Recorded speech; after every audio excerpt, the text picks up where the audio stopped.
To support the practice, Buddha has suggested 5 things. One is you will have to support with morality, support with listening, support with discussion, support with concentration, and support with insight. So we have done the last 2, which is concentration and insight, to whatever extent possible, right? And morality is something that is in our day-to-day life. We live a moral life anyway. So this time we are allocating after the practice is for listening, which is the talk or the sermon, and then we will have a discussion session, right? So those 2 are recommended supportive factors by the Blessed One, right? So in fact, he has recommended that so much, and he has mentioned that it is imperative, because we go from known walking, known breath, to something called final realization, which no one of us know, right? So therefore, there should have some dialogue, some discussion about it, what is happening. Okay. For that, what usually most of the teachers do is they select a discourse given by the Buddha, right? So we also have selected such a discourse, and the discourse we have selected is the Bible of Mindfulness, which is 4 foundations of mindfulness that the Buddha has delivered. And we have discussed that at length with Chatu. We have discussed the four foundations. We have discussed at least 70% of with Chatu, right, in detail, right? And then these 3 lovely people joined later, and I wanted to bring them to the same standard that we have discussed with Chatu and Hansika. I did a bit of revision of what we have covered, and that is one of the clips I sent to you. Last time we discussed the 4 foundations that the Buddha has given are being mindful on the body, right? We call it see the body as body, right? And then be mindful of the feelings, see the feelings as feelings, and be mindful of the mind, which means see the mind as mind, and being mindful of the phenomena, see the phenomena as phenomena. So last time when I gave the summary, we discussed body and the feelings, right? I'll just give a quick run through of it before I get on to the other one. Chatu, will you be able to find that discourse, and we will have to read the mind part later. So in the meantime, I will give the summary of body and feeling. And the Blessed One has said, when we practice, it is better to practice always having mindfulness to the body. The reason for that is the meaning of mindfulness is being aware of the present moment and the present place of yourself, right? So when we become aware of ourselves in this particular point in time, the question comes, who am I, right? So we know any living being is a physical process and a mental process, and the interconnection of the 2. So these are the 3 components that make any living being, right? So although we have these 3 components working together, our attention is basically only on the physical process, right? If you take things that we do most of the time in our life, we don't give a damn about the mental side. We don't know. We look after only physical process and do as many things as possible to make it comfortable, right? And therefore, Buddha said, although there is a mental process, you guys have no clue about it. So start with where you are. So that is why he's starting with the body, right? So to observe the body, now so far as body is concerned, we don't consider body as body, right? And males treat the body as something that is attractive to the opposite sex. And females also treat the body in the same way. We do anything to attract the others, right? That is the fundamental bottom line, whether we like it or not. So this is why young people go to gym and have muscles and cuts and all that, right? And that is the same reason why the girls have take diets and have slim body and all that. Buddha said, body is not to entertain anything or anybody. You will have to consider body as body, right? To consider body as body, he has given 14 ways, and we have discussed those things. And of the 14 ways, we have practiced two. The two things we have practiced is observing the body when the life is with the body. What is life? Is the breath. Breath equals life. There is no life without breath, right? So we have considered our body with our life. We were just observing that, right? So giving the body its due treatment, right? Without making the body or considering the body or treating the body that we have for something else, right? And in walking also what we did was we were doing something intentionally that we usually use the body for and try to maintain our attention. So by doing that, basically what we did was we tried to bring our attention to the lower part of the body and upper part of the body. Thereby, we collect or we gather the scattering mind to our body. So our mind and the body will be in one place, right? Which is very convenient and efficient way of living.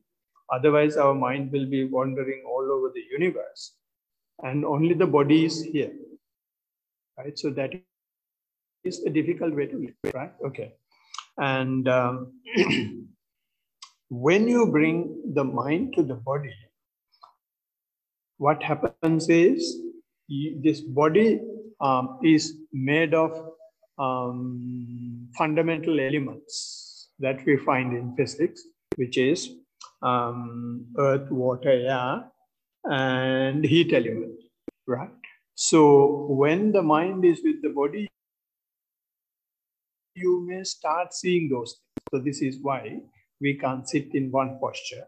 That pain is coming, this pain is coming because those elements are getting aggravated, right? Some people see heaviness, some people feel burning, some people feel floating, some people feeling contraction, some people feeling what's the other word? Contraction and expansion, right? So all these things are the qualities of these fundamental elements. So when these things happen, our mind does not keep quiet. Mind gets activated with those. Mind is passing judgments. Mind is taking decisions. Mind is either liking or disliking, right? That liking or disliking to this natural physical process are called feelings, right? They may be either pleasant or unpleasant, and there will have situations you feel sleepy, which is neither pleasant nor unpleasant, right? So there are three basic feelings: pleasant, unpleasant, neither pleasant nor unpleasant feeling, right? So you may have these things not only when you practice here, you have those feelings even when you spend your normal life, right? So therefore, Blessed One says, when you see these things, these feelings, either in your normal life, which is worldly life, or in your spiritual life, doesn't matter. Observe them as it is. So this is why I said at the start, sit motionless. I know it is difficult. It is very challenging, especially to a beginner. But that encourages you to observe pain as pain, if it is unpleasant feeling, right? And if it is pleasant feeling, you won't tell anybody. You simply enjoy that, right? But if you talk about something, it is only the unpleasant feeling. And neither pleasant nor unpleasant is again a complaint. I feel sleepy, right? So that's again a feeling, right? Okay, so that is the summary of what we discussed. And we have discussed this at length. There are a lot of information of what we have discussed earlier. And I would recommend all of you to get those clips, and you may be able to listen to them and get more information about them. And then today, we are going to start the mind section. And can I kindly request now Chatu to read that part, please? And how, bhikkhus, does a bhikkhu abide contemplating mind as mind?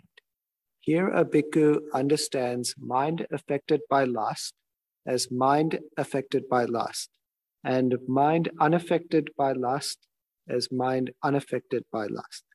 He understands mind affected by hate as mind affected by hate, and mind unaffected by hate as mind unaffected by hate. He understands mind affected by delusion as mind affected by delusion, and mind unaffected by delusion as mind unaffected by delusion. He understands contracted mind as contracted mind, and distracted mind as distracted mind. He understands exalted mind as exalted mind, and unexalted mind as unexalted mind. He understands surpassed mind as surpassed mind, and unsurpassed mind as unsurpassed mind. He understands concentrated mind as concentrated mind, and unconcentrated mind as unconcentrated mind. He understands liberated mind as liberated mind, and unliberated mind as unliberated mind. Should I keep going? No, there's another small. Yeah, there are 7 mind states. Of those 7 mind states, we haven't discussed the last 2. We had discussed the first 5, right? So I will try to give a summary of the 5 that we have discussed. So before coming on to the 5 that we have discussed, now we will see it is not compulsory, but I will try to draw sort of linear relationship to the topic that we are discussing. Now, we were observing the body, and when we observe the body, if you can observe the body as body, and if you see the breath, at the beginning you have very deep breath, very gross breath, and once you keep on observing, getting closer and closer to the breath, you may see that the breath is getting shallower, shallower, shallower, subtler, subtler, subtler, subtler, and you let that happen, right? Which means you are mastering your body now, right? You are not affected by the body, right? Whatever happens in the body doesn't matter. You just let it go, right? And as a result, mind is getting activated through feelings, right? Now you don't do anything with your body, and allowing the breath to become shallower means you don't try to entertain your eye, you don't try to entertain your ear or any other sense faculty. So since you don't activate any of those things, our cells can't just stay because they have been fed by those things. So since they are not there, our cells are asking for it, craving for it, screaming for it. And that is why these elements, characteristics of the elements are coming up. So when they come up, and when you like or dislike, what happens is that is the point the mind is entering into the scene, right? So even that, what the Blessed One says is, keep accepting, keep observing, which means is recommending us to go through the pain as well, right? So when he goes through the pain, now what we do is using the pain, we enter the mind, right? So the pain is the gateway between the physicality and the mentality, right? Feelings are the gateway to the mind actually, right? So if you can master the pain, okay, your leg is going to burst, who cares? You just accept it and just keep observing, right? So what happens is the physical pain is there, but mental hatred towards the pain is not, right? So that is how you master the pain. And if you have a pleasant sensation, pleasant feeling, yes, it is there, but I'm aware of it. So it doesn't overwhelm you, right? So when you have this neutral attitude, you master the pain as well. So once you master the pain, you enter into the real mental realm, or the mental activities, or the real mind, right? So when you enter the mind, it is now showing why these cells have been craving for, crying for, screaming for. These cells have been screaming for things because the mind was expecting those things. What was the mind expecting? The things, especially the three initial things that he mentioned. The first thing he mentioned was the lust. Is that right? Lust affected by mind affected by lust and mind not affected by lust, right? In Pali, in English, there are no direct words to translate. In Pali, they call it Saraga Chitta. Chitta means mind. Saraga means lust. And the other word opposite to that is Vitaraga, right? Which means the mind that does not have lust, right? So when you take that, all these tasks that the Blessed One is giving in the mind, being mindful of the mind, are the duality, or is the duality that we have in the mind. Mind is something that has waves, which has duality, right? Sometimes you have lust in your mind, and the same mind will be without lust. Sometimes you have hatred in the mind. The same mind will not have hatred, right? So the Buddha is saying, these are the waves that takes place in your mind, right? And it is happening so fast. Most of the time, we identify ourselves with those fast-moving mental phenomena. When you identify yourself with that, when you have lust, if you don't like it, it's a big issue, right? And when you don't have lust, if you like it, you hug it and you welcome it, you kiss it, right? So it's the same mind, but getting colored by different things, right? So this is where the Blessed One compassion comes. In the general society, can you go, and especially in the Eastern world, we did not have any opportunity to go and tell our parents, I have lust in my mind, right? Because it is not something accepted in our society. You can't have lust at all. But the Blessed One is so compassionate. He knows the human mind, animal mind. He says, lust is a natural and general. That is what, after all of us live for, right? It is a natural thing that happens. When it happens, there is nothing to be afraid, nothing to hate yourself. You simply accept that and be aware of it. And not just be aware of it, keep on observing, keep on accepting. It will gradually fade away. And it will come to the state that there is no hate, no lust anymore. But what happens is, when the gross lust is there, we observe. And when it is fading away, we think, okay, all done now. He doesn't do that. He doesn't recommend that. Right? So if we stop halfway through, what happens is, we have had some expectation to get rid of lust. Right? He says, let it continue, reduce, and let it go away completely, and you keep observing. Your job is just to observe and see that wave, how it happens. And call it riding the wave. I was telling later, when we were discussing, you ride that mind wave. In Gold Coast, we have surfing. It's the same thing. Mind surfing, we call it. Right? And this happens not only, the last does not happen only in our day-to-day life.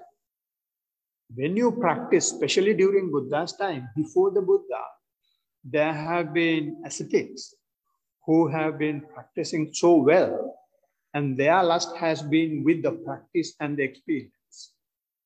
They don't want food, they don't want women, they don't want any entertainment. But they're so engrossed with that serenity they have from the practice. That is also lust. And when we practice, we get that as well. Right? So when it comes, Blessed One does not say, get rid of it straight away, though it is bad. He says, okay, you have given up one lust, and the same lust will come to your practice. When it comes, just be aware, not to get alarmed. There's nothing wrong with it, right? And when the other side of lust is the hatred, right? If lust is not there, hatred is the other side of the same coin, right? If you hate someone, you hate the person you love most.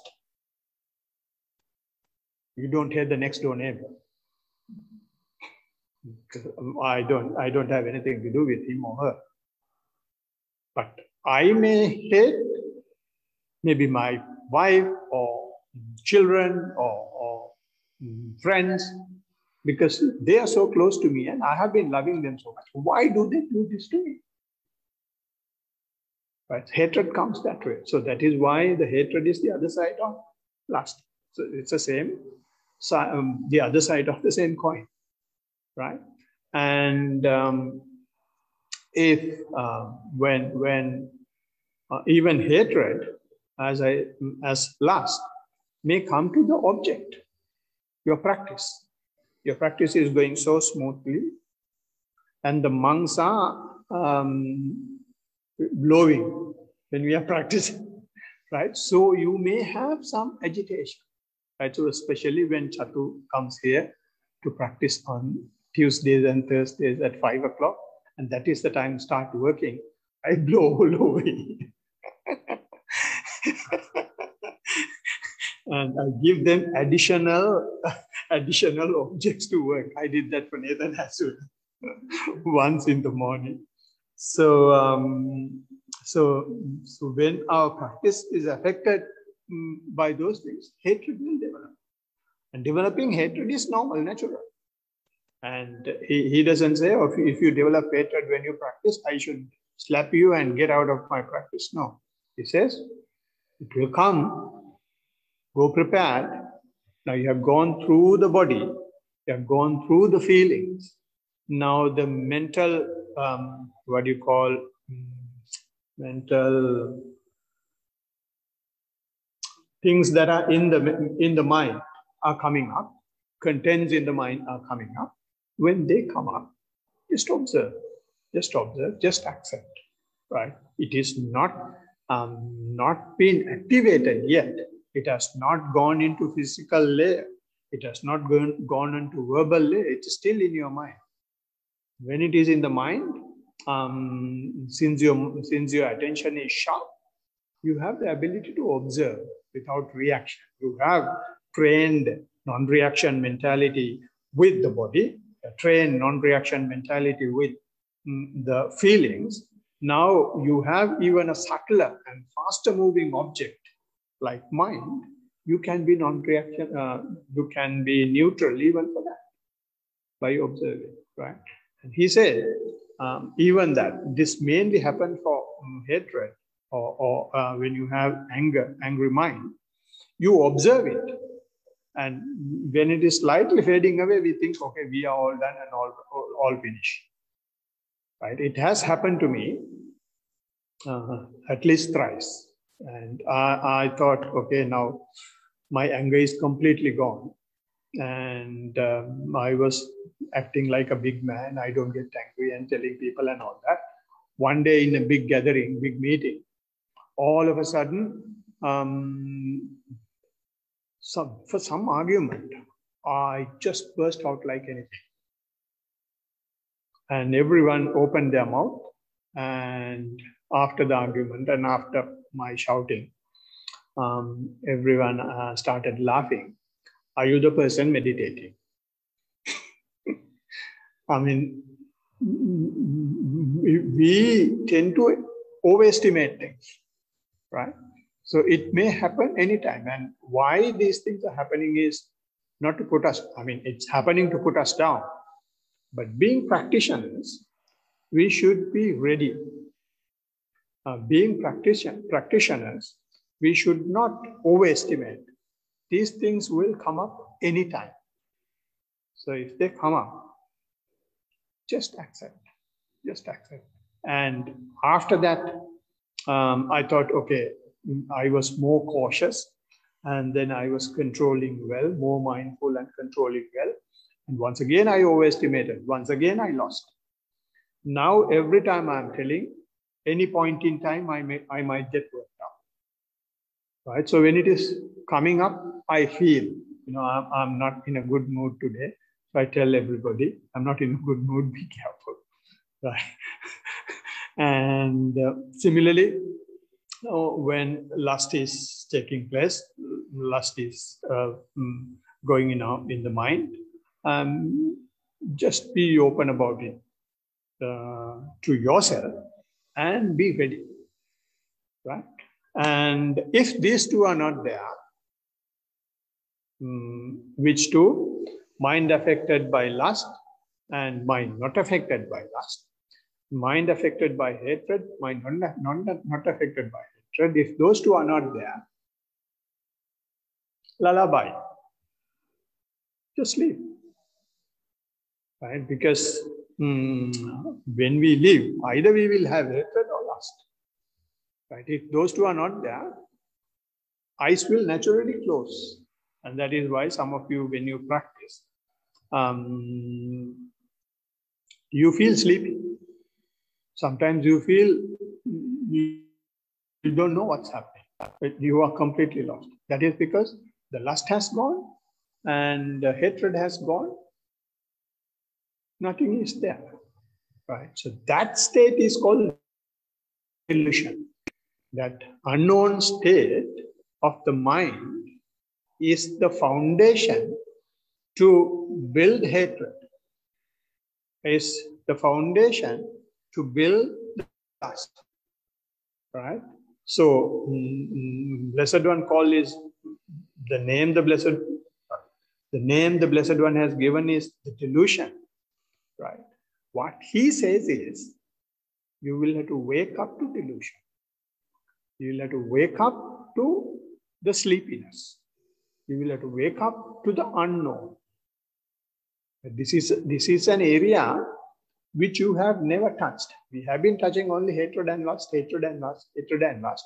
There's a huge gap between, which we have never seen, right? So when you touch that space in your mind, then we will have to keep on continuing the same practice, expecting these things will happen, and you open up into that, right? And you will then open up into delusion.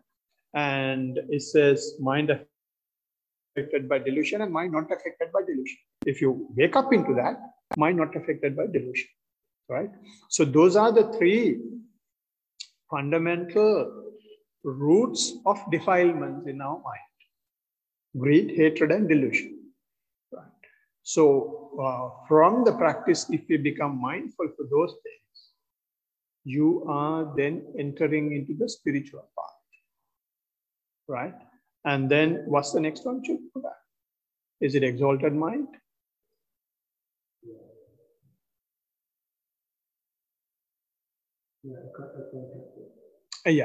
Yeah, contracted and distracted mind. Yes. Now, if you can open up into this state of the mind, you become a born again. That's the real born again. Right? Why you become a born again is because we have been living on these three roots of defilements. Now we have tapped the roots of defilements. Right? So when you tap the roots of defilement, when you have gone through the roots of defilement, when you look at the world, you have a completely different way of looking at the world. There is nothing that can grab your attention with lust. Hatred cannot disturb you, and you see everything that is happening. You start seeing that you are getting attracted to things. You start seeing that you are hating things, and there is no moment that you feel not known, and you become so anxious, and you feel like having high blood pressure because so much is happening physically and mentally, and there is no delusion. You see all these things. When you start seeing these things, either you get distracted or contracted, depending on your personality. If you are open up into the delusion, and since this new way of looking at the world or new way of knowing of your mind makes you a bit confused, very fussy, right? And when that happens, Blessed One says, it is part of the path. It is part of the practice. Since you are not used to it, you may be confused, you may be distracted. Just be aware of that. That is one extreme of the mind, because you have tapped the three roots, right? And when you become aware of it and when you don't react to that, then you gradually come from that confusion, distraction to the contraction, right? And some people, when they come out of delusion, they come out as contracted, because you come from a state of mind that you have never been. So when you come out from that, you don't get open up into that straight away. You get open up into that very slowly. Those who get opened up into it slowly will have a contracted mind, right? They don't really be very anxious, but when they sit, they know that they are sitting, but the body posture cannot be kept properly. It falls down, it slides, right? So such states are called contracted states. But when it is distracted, you're very upright, but so much is happening, so much of anxiousness is going in the body and in the mind, right? So these two are again two extremes of the mind. When you enter into the spiritual path, it's like now the flight that has been going on the runaway now is lifting. When it is lifting, everyone is wearing the seat belt and sitting in the right posture on the seat. Nobody can move, right? So it's like that, going from the known ground to unknown air. And when you go to the air, there is nothing to hold, right? You are just open for everything. So this is why either you get contracted or distracted. right? So some people start vomiting and they have throw up bags. Some people just sleep. Some people put cotton in their ears and do many things, right? And some don't care, right? So it's like that when you come to contracted and distracted mind. If you can go through that, then it is entering into the real spiritual path, which is exalted mind,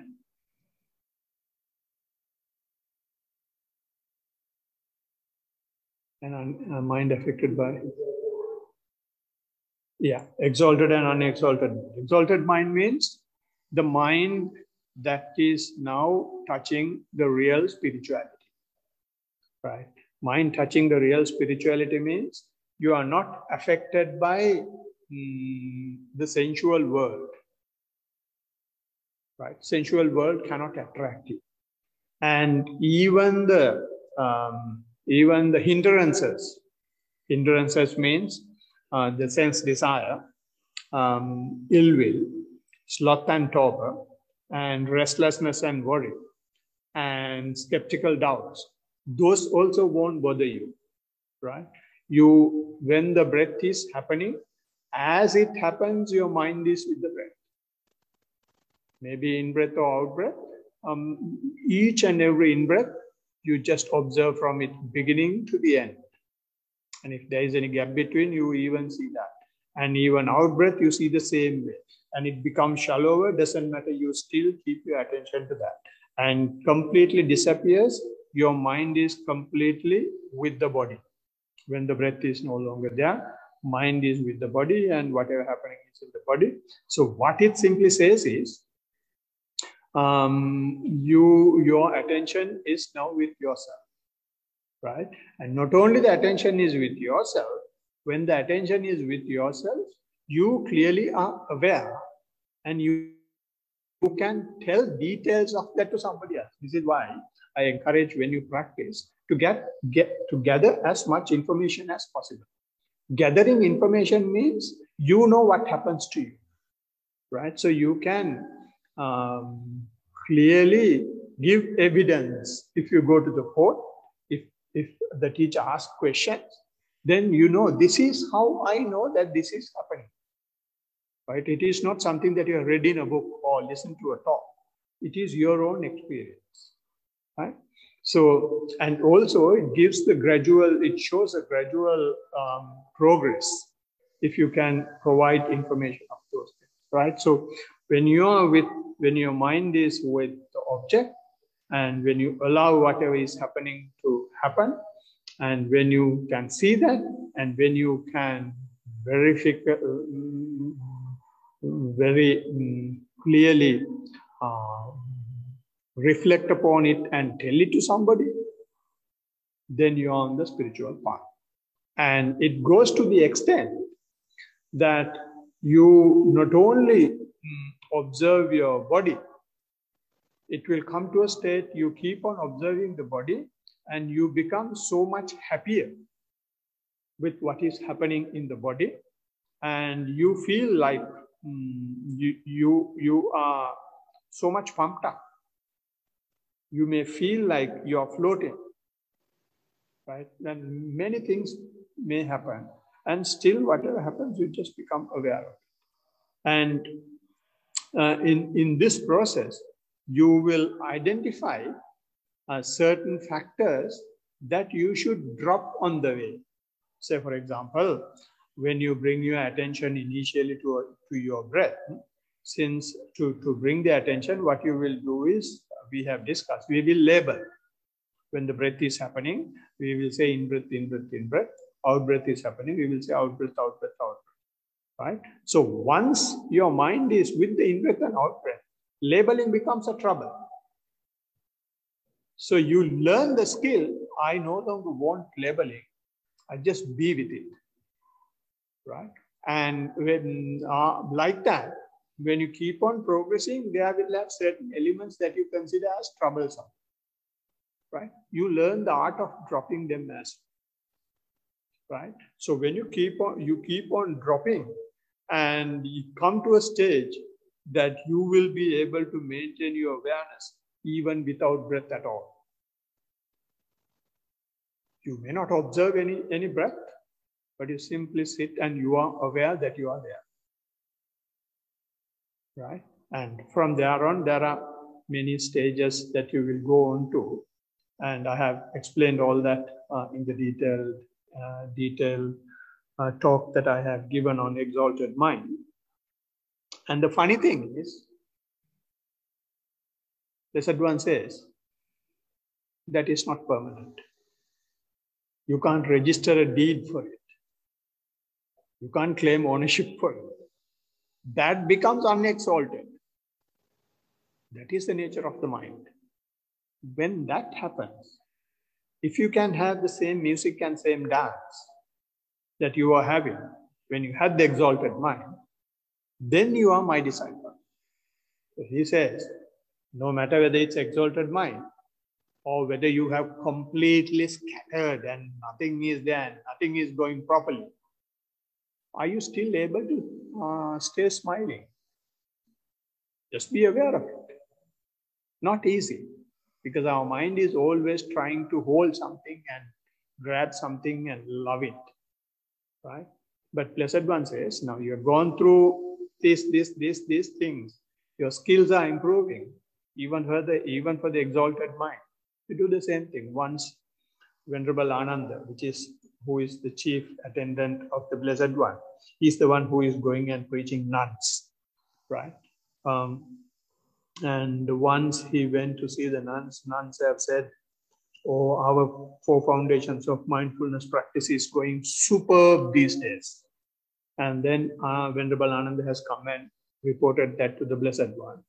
Blessed One has said, tell them it is good, but any point in time, all those will be lost, and ask them to have the same mind when it is not there as well. Right? So which means when we always say, my practice is going so well, and then all of a sudden we say, oh, everything is gone and I'm going back. It's nothing like that. It's just the mind. Right? He says, when that happens, have the same smile and accept that as well. No matter what happens, you continue your timetable, continue your practice. It is slowly teaching us not to have any expectation, not to look for things. Right? And if you can do that, if you can write that duality as well, write that wave as well, then we call it surpassed mind. Which is, I don't remember the singular term. It is Samahaggatam Sittam, Amahaggatam Sittam, Samahitam Sittam, Asamahitam Sittam. I don't remember. Yeah, I think, is this the point up to which we spoke?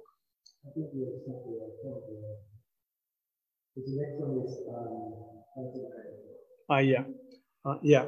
Surpass mind means you gain much more. When you are able, you call it Sauttarang and Anuttarang, right? Sauttarang and Anuttarang means surpass and unsurpassed means when you can stay unaffected, irrespective of your mind is exalted or not, right? Then your mind becomes superior.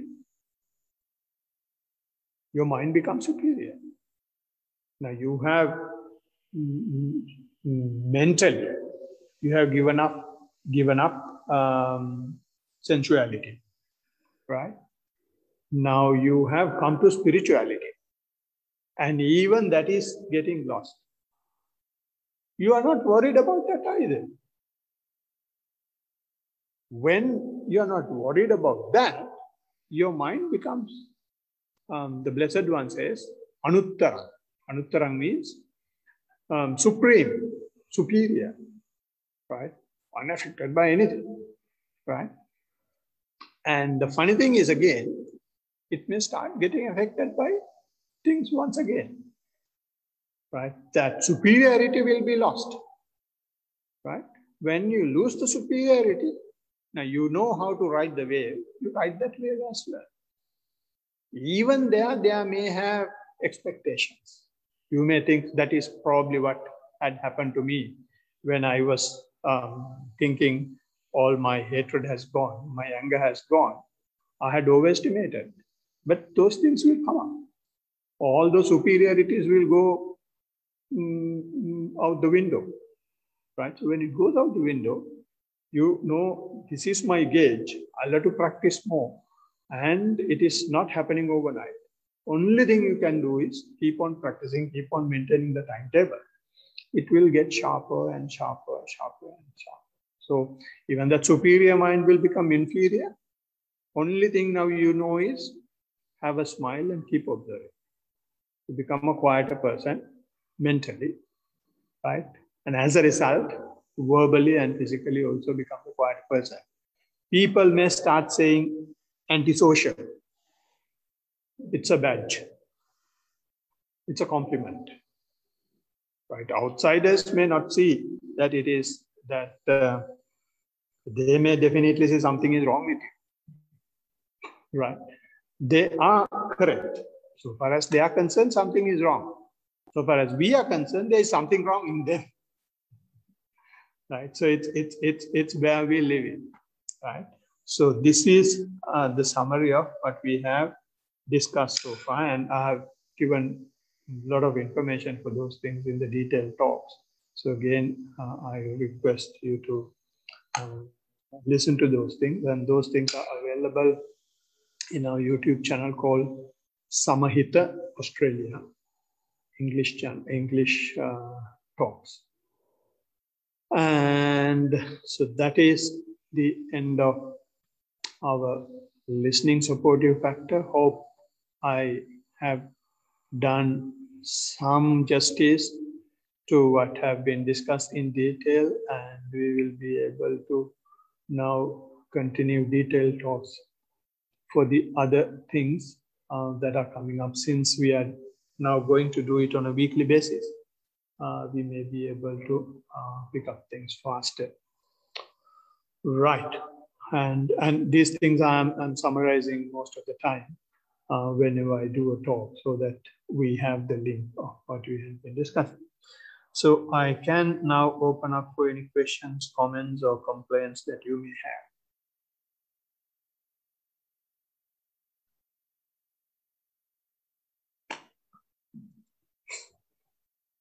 Yeah. I was just going to say, it's very interesting. I've had people say to me that I'm rude or aloof, and it's not, it's just that I'm just not here. Yeah, it's like you're right. Yeah, it's interesting. So it's a compliment. It's a compliment. Yeah, they're distracted heads. Yeah. Yeah. Do you want to discuss that now, or? Yeah.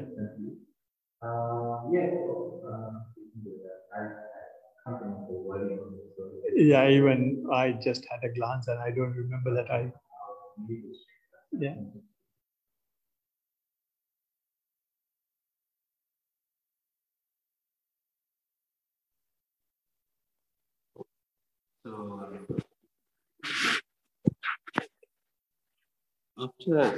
After meditation, when I leave the temple and re-enter the world, I feel like I'm sort of bombarded by so much that revolves around sensual pleasure.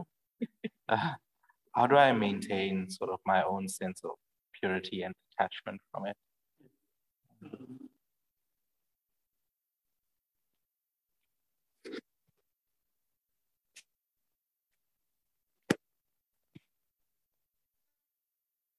Yeah.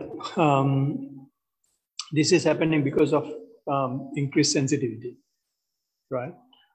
It is only when you just go out, even when you look at something, you may very specifically see what you are looking at right now.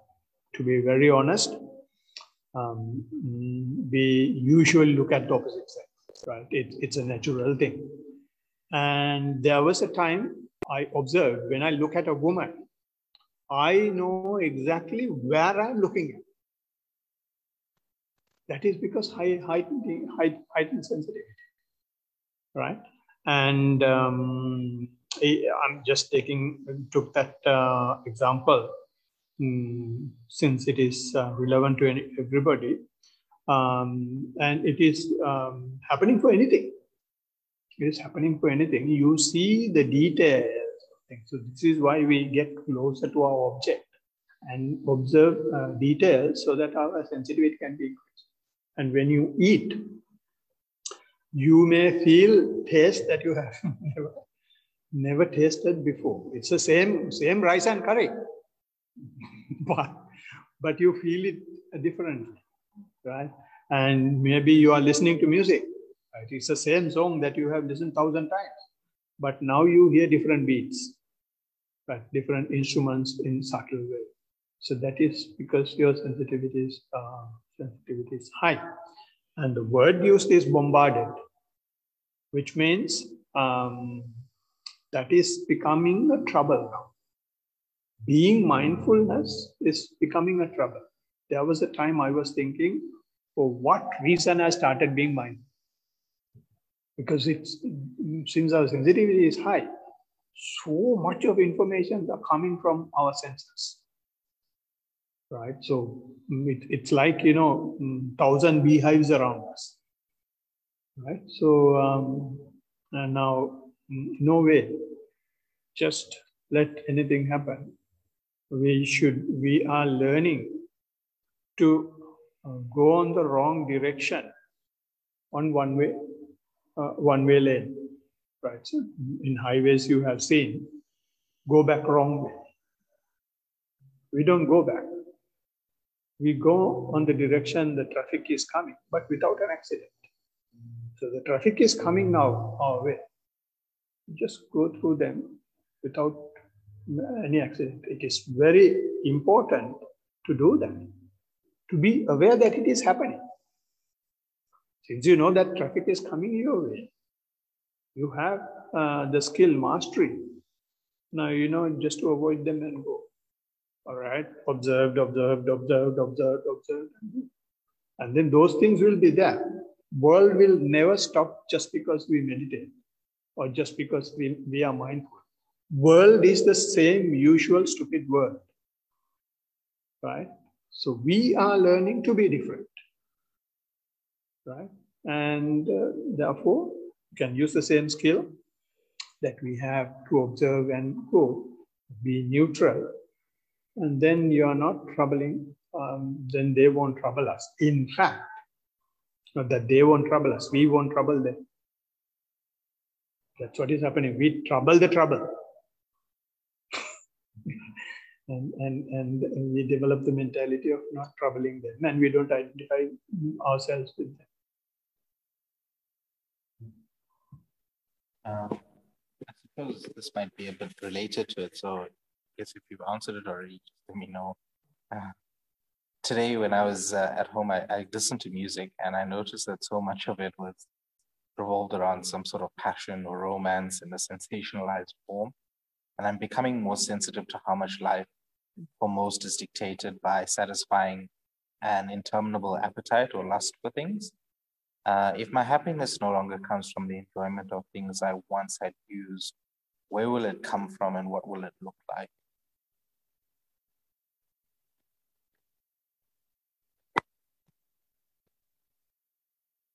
Yeah, that's the world we have been living in. Just because we meditate, our mind will never meditate, right? It will be craving for those things, right? And now we can see that, right? So now we have an internal struggle. Am I going to be a spiritual person or am I going to be a worldly person? Right? It's a fine balance we have got to take. Having a worldly life, we can't be 100% spiritual person. Having a spiritual life, you can't have a worldly life as well, right? So since you live a worldly life, there are certain things that you should do. And you should do those things mindfully. Listen to a song mindfully. Eat any food mindfully, right? Watch a movie mindfully. And do anything mindfully, right? And I used to, when Sri Lanka is playing cricket, for Sri Lankans, cricket is life. And it was a time like that, but not anymore, I think. When we watch cricket as a family, and what I do is, I watch it, labeling, watching. And the kids are screaming for sixes, kids are screaming for catches, kids are screaming for fours and all that. And they shout at me, "What are you doing sitting here?" And then next door neighbor is an elderly lady, and she screams from there when these guys are shouting. And then I said, "No, I'm just meditating." And they tell me, get out from here if you can't enjoy it. And we can do that. We can do that. So when you are eating, and sometimes I'm thinking to myself, you may have seen when you go to the restaurant with office mates, and you may have heard the things they say. What do they say? They say, "Looks delicious."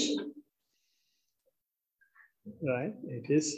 That is because our senses are attracting those things. But for us, it's another food. Goes from here and goes from there. That's all what is happening to any food. Maybe you are eating from 5-star restaurant, but ends up in the sewage bowl. Maybe a beggar taking some food from the dustbin. Same process. Whether king eats or beggar eats. That's a reality. Not negative. Buddha is not negative. Buddha is presenting the reality. Reality to the present day world is negativity. For them, positivity is the reaction. See the mess we are in. And we can't, 5 people here. I can tell that to you guys because we have been here for some time, and it looks that this makes some sense. Can we go that outside and tell anybody? They will chop our heads. And today someone came and he said, "I'm Brooke, I'm an Australian. I like the Eastern way." And he was having different way of thinking. And I have been passing this place in the last 20 years, at least 5 times a day, but I never felt turning. Today I felt turning. I think he has had at least 1 beer. but he was thinking right. He was thinking right. I told him everything is good, but to this practice, intoxication is not very good because we are working with the mind. Yeah, that's true. We'll have to work around that. So like that, when we have a worldly life, we can have a worldly life. We don't try to be 100% spiritual person. That is where we make the mistake. You can't be a monk at home. You will have to be, if you are married, you will have to be a husband to the wife. Like wife to the husband. Can't say, okay, I'm spiritual. You will have to stay outside. No touching, no kissing, no hugging. No. Do that mindfully. There is nothing that you can't do mindfully. Blessed One has said, 24/7. You can be aware of whatever you are doing. The issue is we don't know we are doing this. He has given that small window of opportunity that we have missed. And the only thing he has said is keep it to the fore. Have it as your driver. That's all. I don't know whether it is answered. Yeah. Trying to be 100%.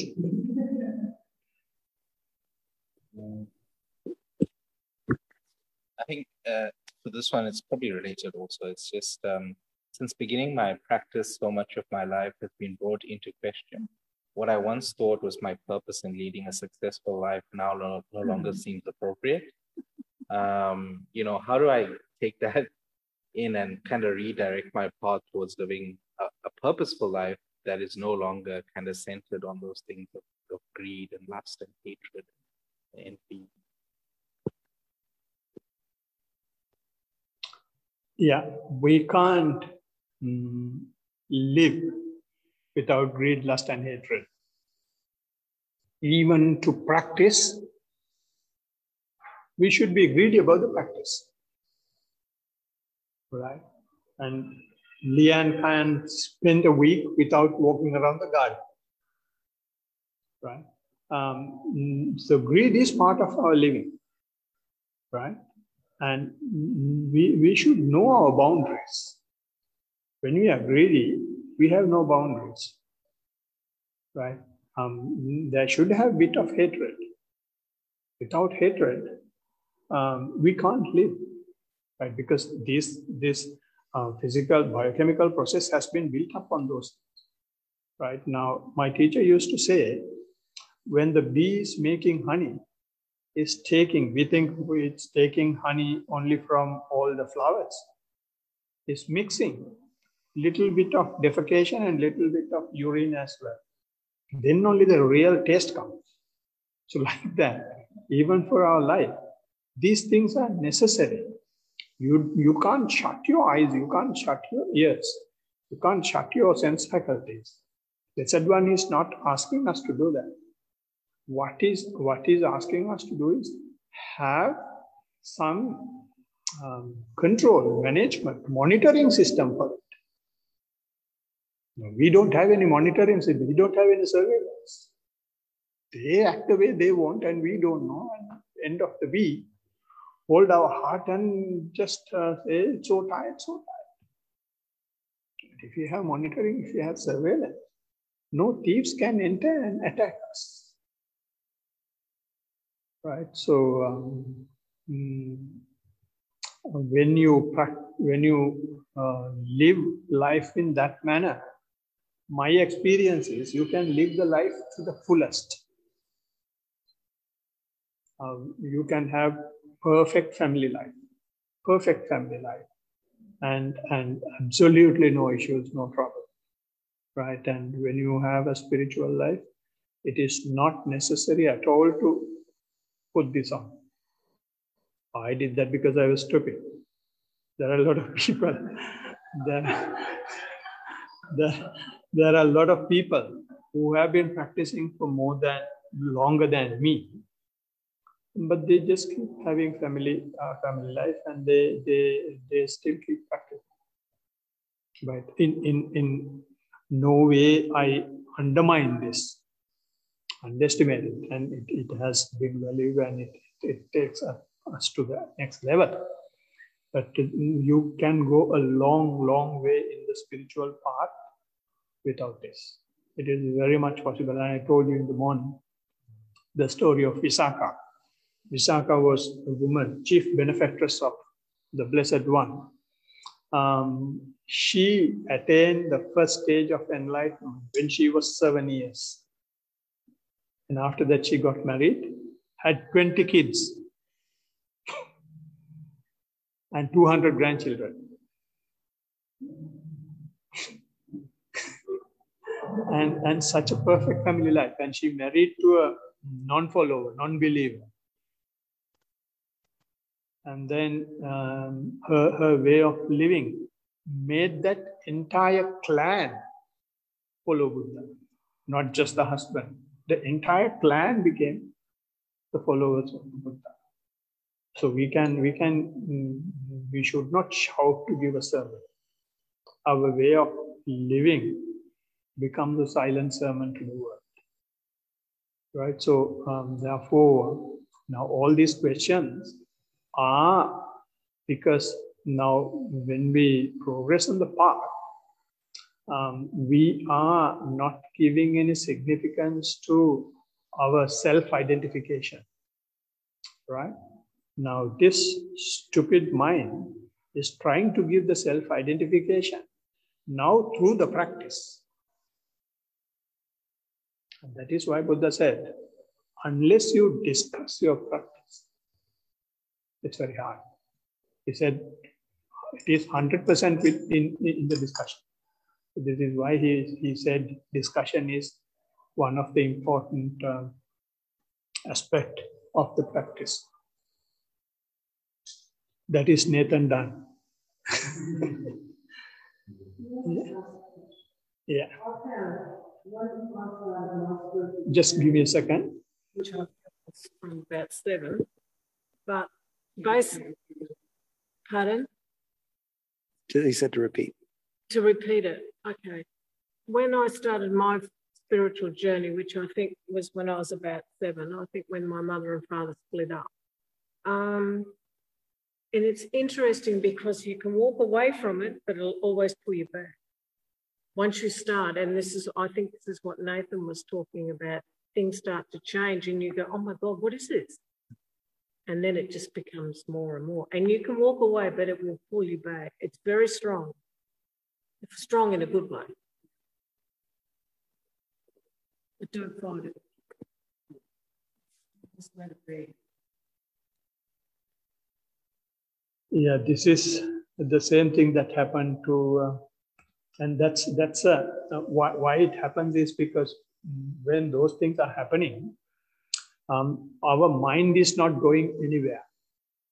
Our mind is with ourselves. Without those incidences or instances, our mind is roaming around the universe.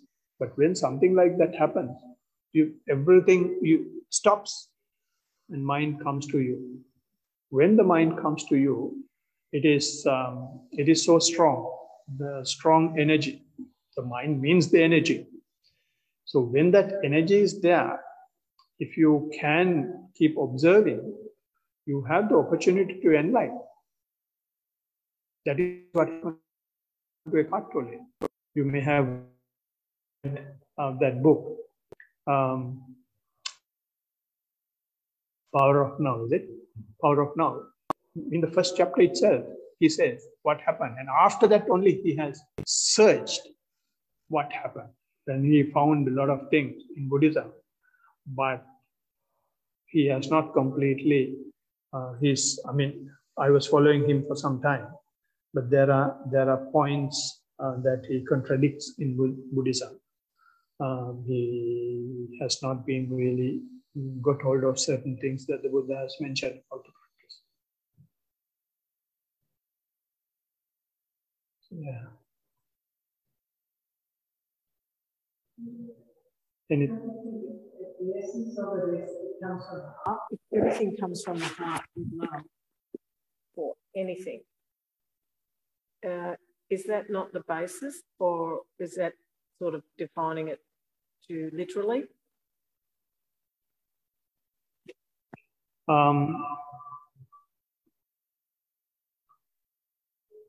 There is a way how our biochemical system works, how our nervous system works, right? And when we practice, or when the mind comes to the body, you start feeling that wiring system, right? And there are certain points at which you feel it. So one point is the heart, right? So this is why you are saying you have been able to touch that point. And when does it happen when you practice even now? Do you feel your heart when you practice now? Yeah, actually did, because of what's happened.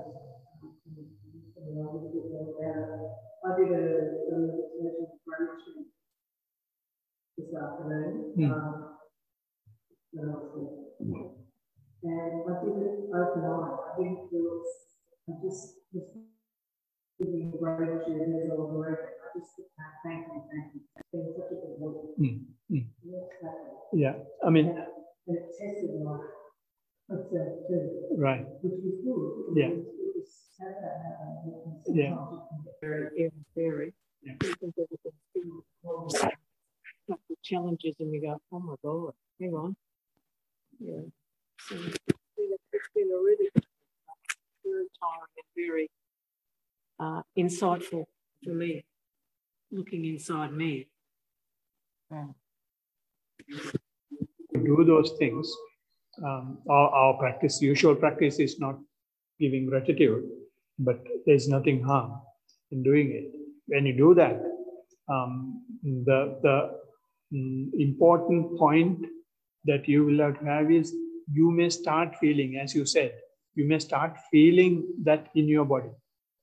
When you start feeling that in your body, then gradually paying gratitude should subside.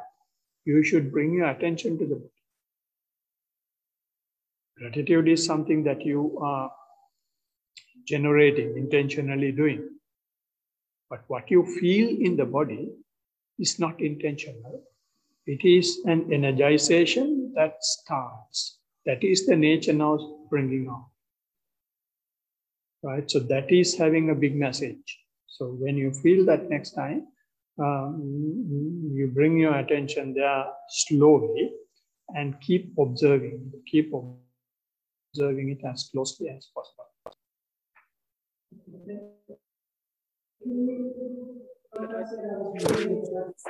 Is that a form of meditation, or is that just a form of giving back to the energy that was given to me to take me where I am now?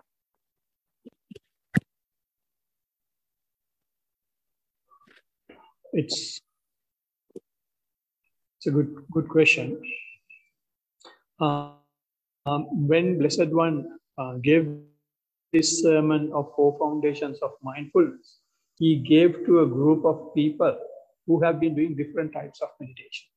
Some guys were doing gratitude, some guys were doing 9 stages of decomposition of the body, some guys were doing breathing, some guys were doing walking, some guys were just looking at light, some guys were looking at wind, and all sorts of things. And he went and said, there is only one and only way for the purification of beings or the final liberation, and in between he has given 3 more. So what it says is, basically, you can do anything. You can do anything, but when your mind is getting concentrated, right, you may start feeling in your body. When you start feeling in your body, then you will have to give that to the mindfulness. You will have to start observing your body, observe your sensations, observe your feeling. And now, once you start feeling those things, don't still keep giving gratitude. What the giving gratitude should be doing has been done. You have achieved the so-called unscattered mind. You have achieved the concentrated mind. Because of the concentrated mind, you start feeling yourself more closely. So when that happens, that is when Buddha's spiritual path starts. And the other things were there even before that. So therefore, it is not compulsory for someone to do what I am telling here, right? There may have different things that you may have done in many existences in the past. Those things may come up now, right? So, yeah.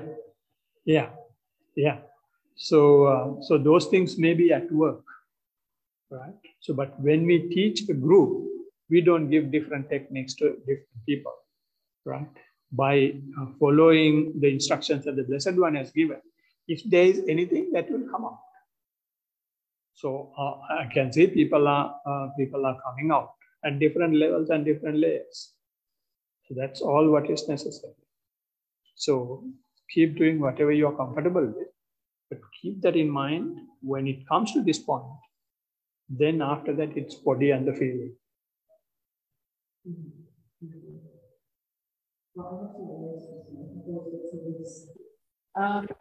The other thing I found is it's when you said that, sorry, sensuality. I have sensuality for these roses. I mean, I miss them. If I'm not here, I miss them. And when I drove in today, I could have cried because they were all out so beautifully. And I went, oh my God, what a display. I mean, admittedly, a lot of them had wilted because of the heat and the wind, but it was just amazing. It was like, how do I explain? It was like a welcoming. It was like, oh my God. And I went, oh, wow, look at all my babies. They've had so many flowers. Yeah, it was lovely. But I think there's sensuality in a lot of other ways. It doesn't have to be a sexual thing. It can be sensuality for food, sensuality for your partner, and it doesn't have to be in that sense. It can be because you love the person for what they have and the qualities that they bring, and they enhance you. And that's really important, very important. That is why the Blessed One did not use the word sexuality. In the Western psychology, they use sexuality. They use sexuality instead of sensuality. The Blessed One, there are people who doesn't want a woman if they can play video games. I know someone, and his wife is, why are you looking at him?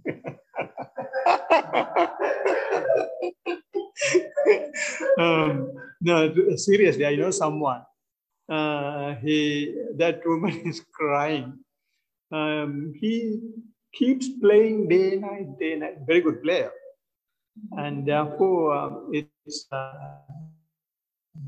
sensuality is the right thing. And some people, if they have food, they don't want anything else. And some people, if they can have a boost, nothing is necessary. Drinking the whole day from morning to evening, evening morning. So sensuality is the right thing. So is it the satisfaction?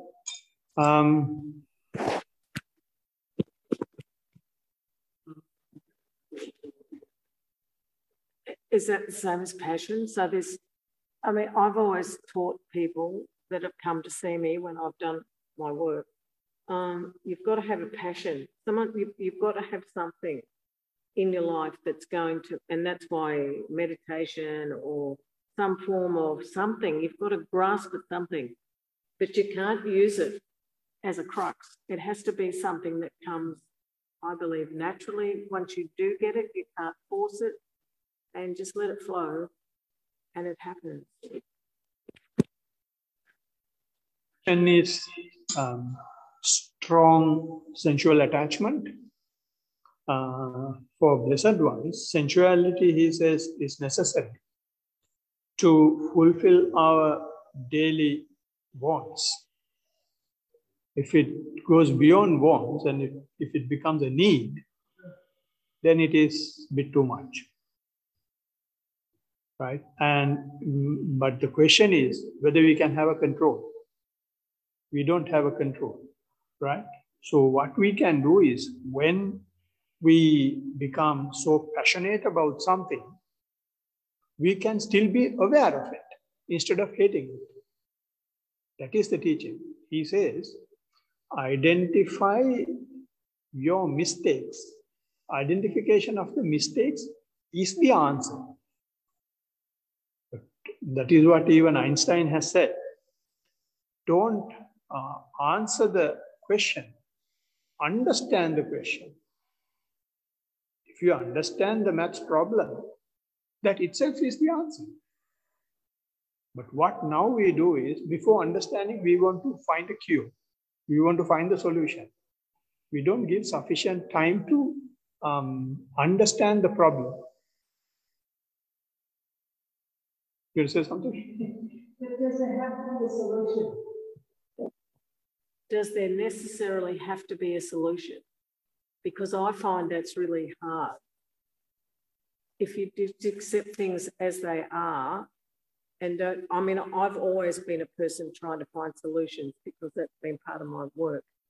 And I'm finding now I just go, well, whatever. And people go, you don't care. Well, I do care, but it's just that I don't get involved with it anymore. That is the solution, Leanne. That is the solution. Yeah, exactly. That is the solution. Yeah, because we have messed up our life trying to make it so permanent, right? Accepting that there is no permanence in anything, just write whatever that comes our way. So that is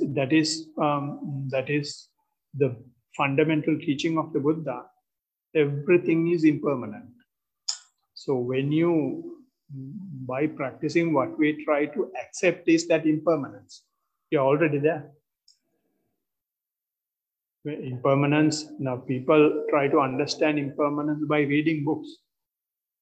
That is nonsense. Acceptance of impermanence comes with your behavior, the way you said. So that is acceptance of impermanence, acceptance of non-self. You are not trying to change things. If you try to change things, this ego is playing a part. Whatever, let it go. And in Sinhala we call it galalla. Galalla, don't care. Yeah, and yeah. It's like you've got two sides of the coin. Yeah. You just know Which side you're going to cross, and I don't up in the side where I don't care. Yeah. In Arabic, we call it khalliwalli. In Arabic, they call it khalliwalli. Yeah. Have you heard of it? Yeah. And for anything, don't give a damn. Yeah. At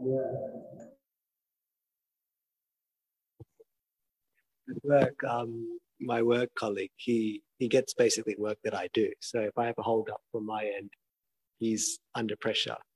And there was a big pile of work coming through, and I said, I physically can't do it in time. Then he started getting upset. He's like, oh, you don't care anymore. And I lied and I said, yes, I do care. But it was true, I didn't care.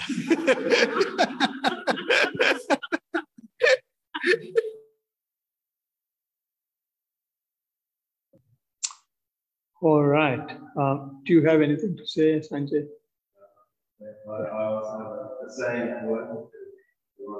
It is what it is. Yeah. Yeah. All right.